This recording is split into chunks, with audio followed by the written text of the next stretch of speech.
Buenas. Bueno, vamos a empezar con el repaso de los dos problemas de interacción gravitatoria. Y aquí, antes de los problemas, os he puesto los tipos de problemas que suelen caer, ¿vale? Seguro que se me olvida alguno, pero bueno, más o menos para que tengamos una idea. Lo que os pregunté a vosotros en el examen del lunes era esto, ¿vale? La velocidad orbital, velocidad de escape, peso de un planeta, el radio del planeta, la variación del peso si varía la masa o el radio del planeta.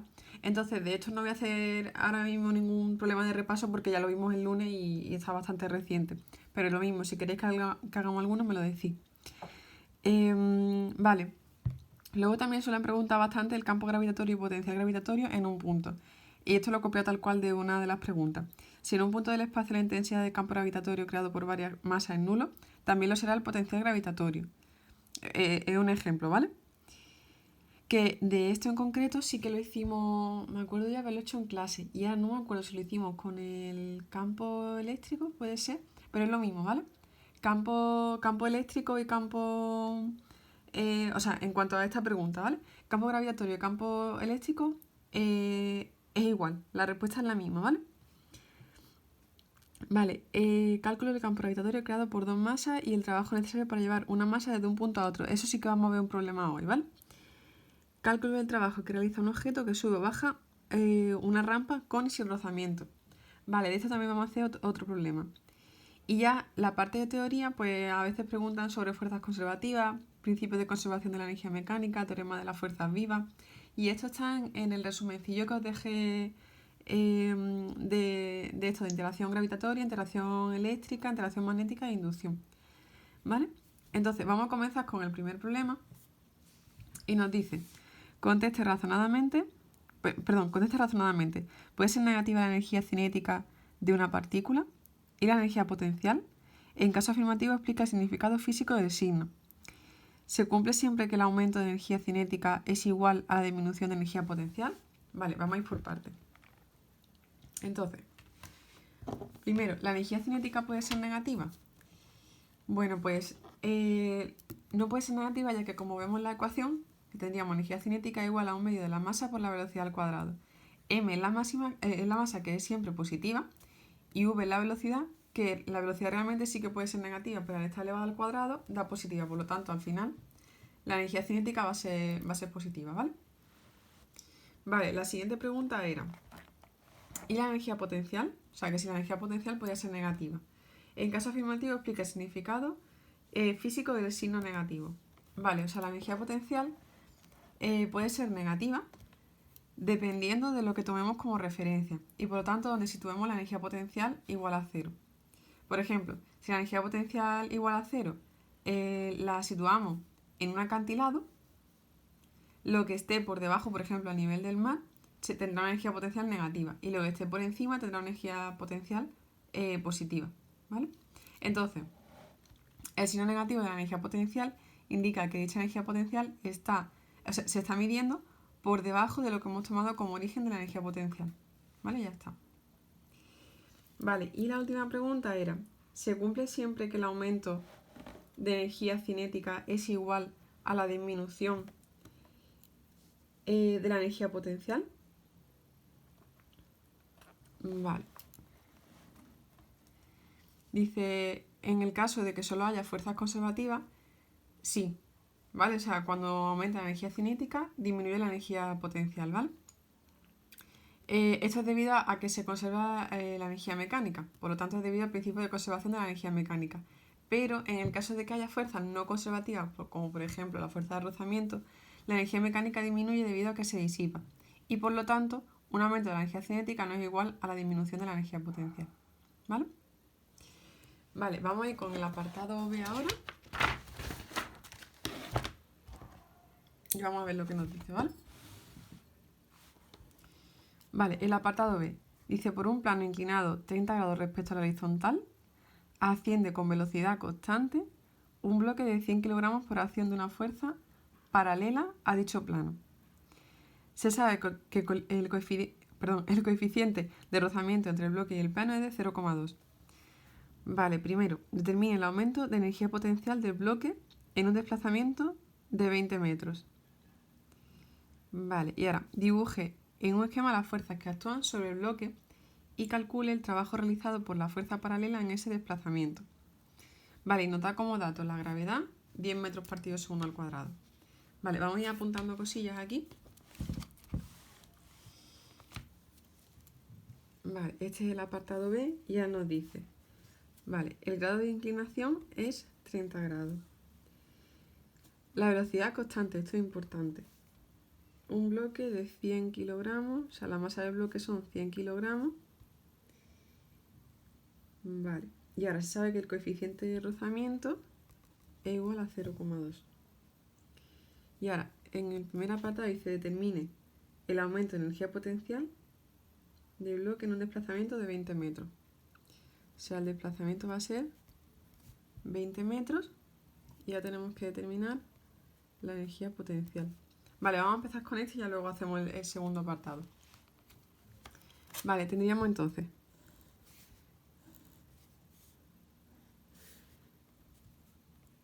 estos son, la inclinación sería de 30 grados y ahora el bloque va a subir, o sea, recorre una distancia de 20 metros.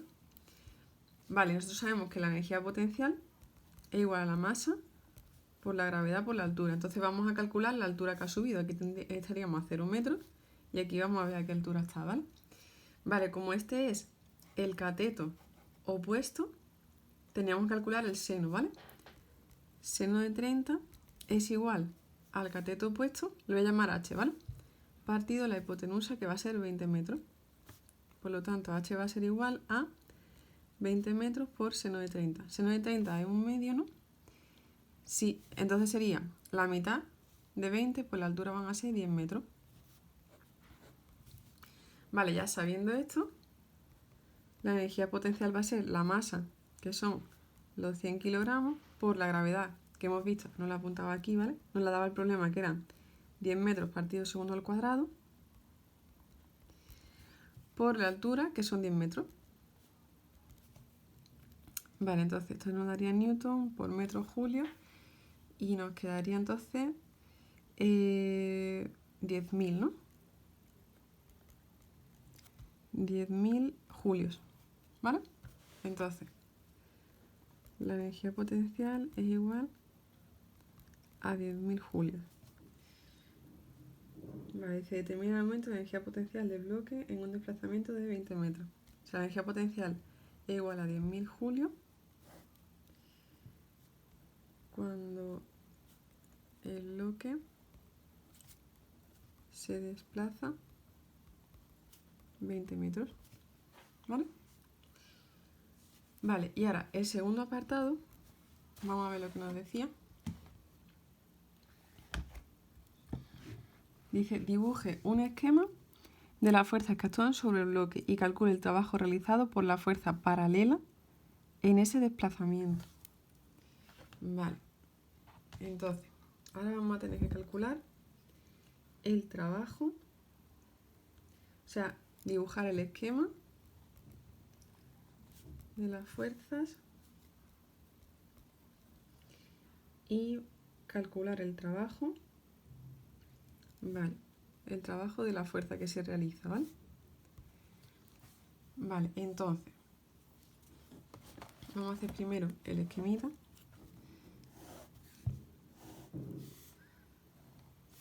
Vale, lo mismo, estos son 30 grados de inclinación. Vale, nos dice que el bloque sube a velocidad constante, ¿vale? Tenemos aquí la velocidad constante. Entonces, tenemos aquí el eje X y el eje Y, ¿vale? Vale, las fuerzas que van a actuar va a ser, por un lado, la fuerza que vamos a ejercer para que el bloque suba, lo voy a llamar F. Y ahora vamos a tener también el peso, que lo vamos a descomponer en P sub I y P sub X, ¿vale? Estos son vectores. También vamos a tener una normal, ¿vale? Por el principio de acción y reacción. Y además vamos a tener aquí también la fuerza de rozamiento, porque nos dan un coeficiente de rozamiento.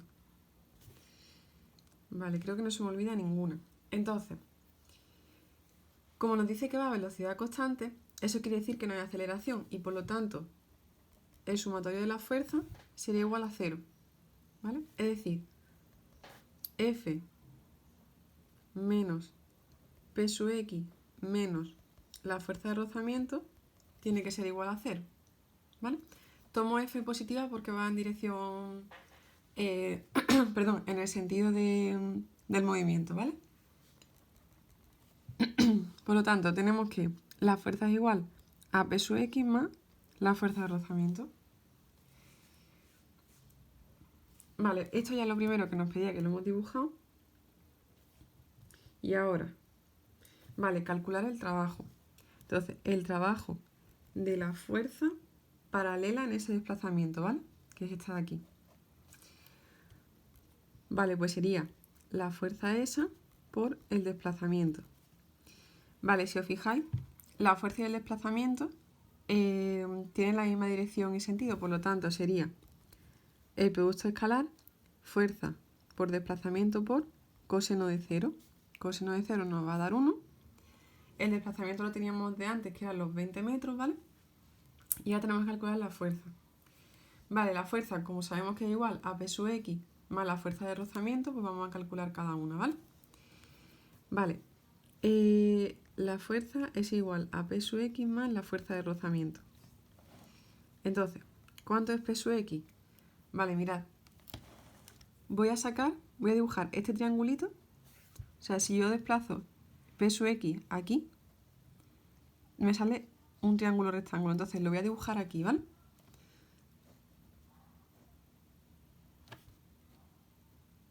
Es decir, esto sería P sub I y P sub X. Esto a lo mejor ya lo domináis mejor que yo, pero, o sea, yo siempre lo dibujo aparte, ¿vale? Para que lo entendáis. Aquí tendríamos los 30 grados, ¿vale? Y si yo quiero calcular P sub X, por ejemplo, P sub X es el cateto opuesto. Pues entonces P sub X va a ser igual a P por el seno de 30, ¿vale? O sea, el seno de 30 aquí sería igual a P sub X, que es el cateto opuesto, partido de la hipotenusa, que es P.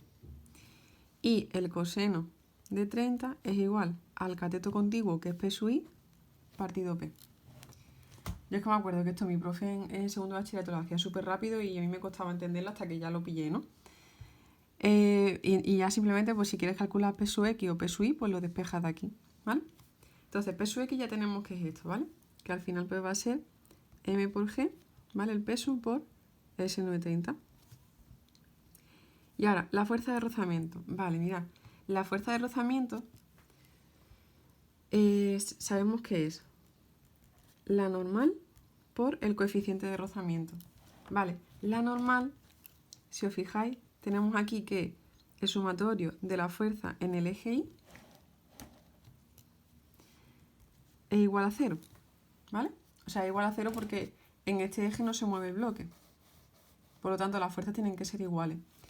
Eso quiere decir que la normal es igual a P sub I. Pues nada, si la normal es igual a P sub I ya hemos dicho que era el peso por el coseno de 30, ¿vale? Peso por coseno de 30 por nu. Peso es igual a M por G por coseno de 30 por nu. Total, ¿qué me queda entonces? Ya tengo aquí P sub X y la fuerza de rozamiento, ¿vale? Pues ahora solamente me queda sumarla para calcular la fuerza.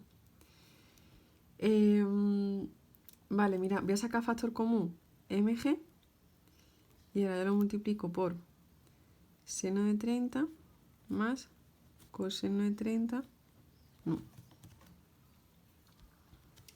Vale, m es 100 kilogramos por g, que lo habíamos tomado como 10 metros partido segundo al cuadrado.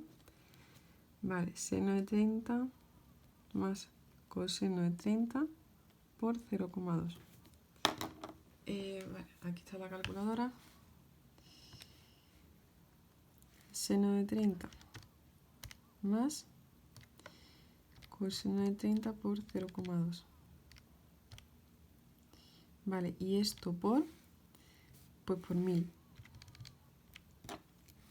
Vale, entonces me sale que la fuerza es igual a 673,21. 673,21 newton. Y ahora ya simplemente pues vamos a calcular el trabajo. El trabajo nos había quedado la fuerza por el desplazamiento por el coseno de 0, que era 1. Entonces el trabajo de esa fuerza va a ser igual 673,21 newton por 20 metros, que era el desplazamiento. Pues esto por 20. 13.464,10. 13.000. Uy, esto no. 13.464,10 julios, ¿vale? Vale, y nos decía cálculo de trabajo realizado por la fuerza paralela al desplazamiento. Vale, pues es el trabajo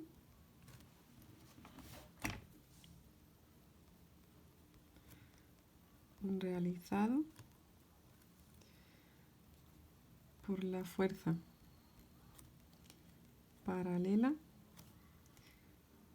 en ese desplazamiento.